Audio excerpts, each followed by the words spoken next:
Hello, Jaguars. I am Zhamarr Thompkins, and welcome to Jaguar Sports Talk Nation. On this episode, we've got a very interesting conversation about women's basketball with head coach Mack, and she's going to give us the inside scoop on the team. Coach, thanks for coming back on the show. Very excited to have you here. I appreciate you guys allowing us to come back. Oh, anytime. Thank you so much for being here. Very appreciative of your time, and without further ado, let's talk about some basketball. Last season, we got all the way to the playoffs. We did kind of fall short of our ultimate goal, which is to win that championship. But with all things considered, I do think that we had a great run. Tell me, how do you feel about how your team performed last year? As I've been saying since I got here, I don't want just making it to be standard. I want to win. I want to compete. I want to go further than the first round. I don't want to just make it to the second round. Like, we want to win, and that's the mentality we have to have. So falling short last year, it was a tough pill to swallow. It was a very tough pill to swallow because we should have made it to those games, and we didn't. So a lot of good things, but we just don't want to be comfortable with making it to just that playoff round. We don't want that. We want to always compete for the championship. So falling short is a mouthful to say, but we got there. So we got to accept some of the success with some of the failures. Gotcha. So last year is last year, this year is this year. There's a lot of things different, not only just the team, but just the circumstances. The Arc is back open, which means we will have fans inside the gym this year. Tell me, what would that mean for your team to have fans be able to actually come out and support and provide some energy? I think it hit them pretty hard to not have their family there. And I don't want to say just my team, but I just mean all over, because there was some games that we went to in Indiana to where they had family there, they had friends there, that was only limited to their student athletes. So, then we'll come home and we'll play a home game and we have nobody there. So it was different last year, but I also think it taught them a lot of how to fight for within themselves when getting the energy from within themselves. But I think that's the most important piece that we were all in love, like especially with the NBA and other NCAA schools and AIA schools, having fans there always increases the atmosphere. So that's something that I know the girls, they was pretty bummed out when I told them it was a close scrimmage on Saturday, because they're just excited to get family to just watch them play. So I think it's a big part of them learning last year with no fans of how to motivate themselves and each other. And then I think on top of having family and friends back in the stands, that energy will be elevated, and hopefully it will be more that they will appreciate the moment more, to always give their all, to show their friends and family all the sacrifices that everybody made to get them to this point, and they won't take that for granted. You talked about them being excited to play at home. Let's build on that, because last year we won some games and most of them were home games. Mm-hmm. Talk to me about how your team this year can not only take advantage of winning those home games, but be able to take that momentum onto the road. Like I tell my kids every year, the ball size doesn't change, nor do the rim or the dimensions on the floor. No matter if you're home or away, it's the same. But I feel that going through that COVID year with having no fans in and then having them play against other schools where they were only allowed fans for their home teams, now it's just the mentality of playing a game. So traveling and playing those away games, where we'll treat them just like we'll treat those COVID games from last year, is us against them.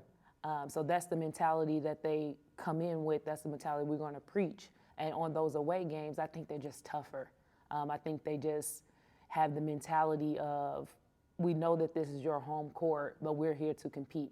And I ask them every day, every game, if you compete, you put us in a position to win. So hopefully we'll never know until we get out there, we'll do it, but that's the expectation, for them to understand and believe in everything that they've been doing to now take it over to those, not just home court games, but away games as well.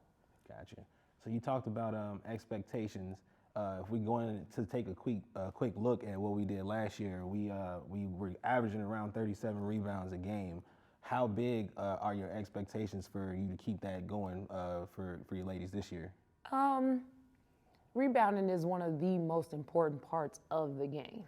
So it's always been to have the expectation. I know we lost Amber, who led our team in rebounds, but we didn't have too many people far off behind. Breezy did a good job of rebounding. Angie as a guard does a really good job of rebounding, and having Joe in our first scrimmage as the point guard, she had 8 rebounds herself. So I just think, I always tell them rebounding is a want-to. I can't teach wanting to rebound the ball, wanting to box out. That's just something you got to control. And I think that they're focusing because they know what we lost last year. And everybody have to do their part. So that's if you can't rebound, you won't win games. So we rebound every day in practice. We talk about those goals, and they understand. And our guards is doing a really good job. That's how we make up for that.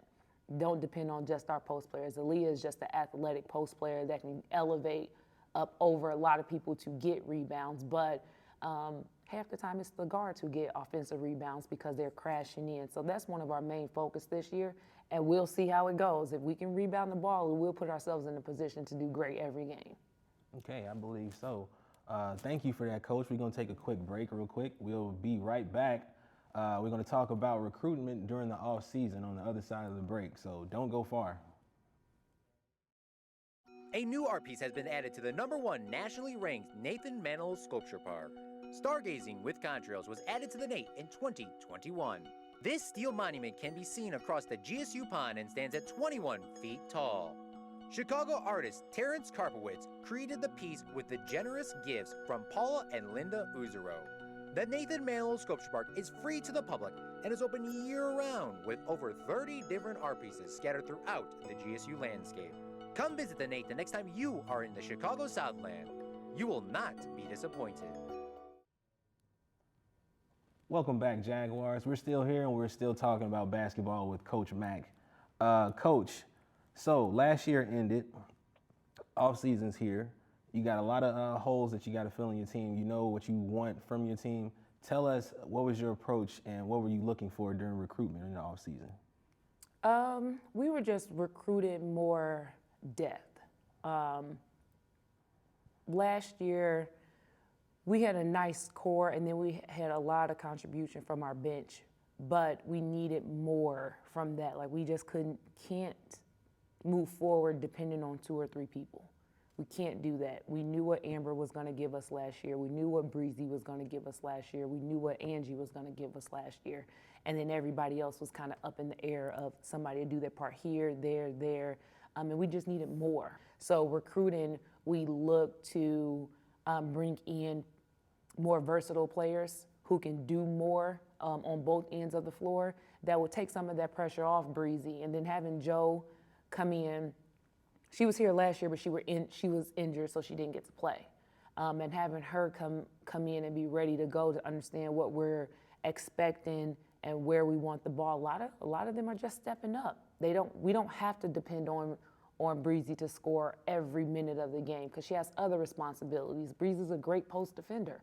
I need her to guard the best post player, so that's going to wear on her. Somebody else has to step up on the other end to produce more points, and or vice versa. If we need Breeze to score, somebody has to step up to guard that post player. Same with Joe, same with Angie, same with Kennedy. You guys have to step up and knock down shots. We can't depend on 2 or 3 players, and then now as the season goes on, they're doubling those players. They're triple teaming those players, and nobody else can knock down shots.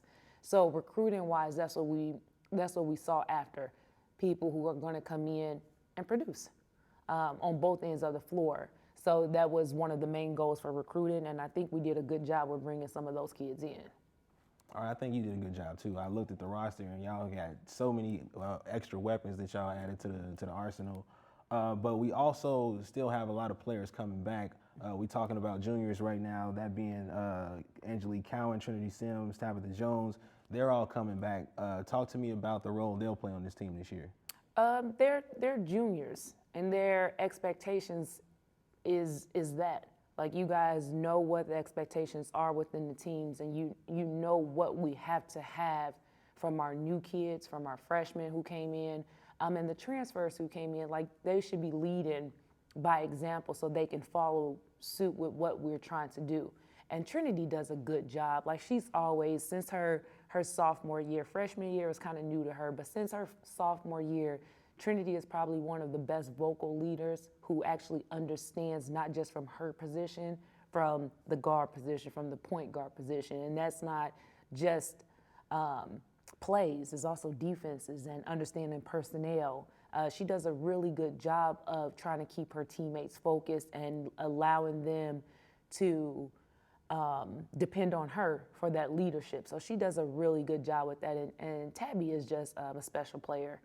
She has the IQ of a player who won't have that level of IQ until they're done playing, and then they go to that professional level or they start coaching.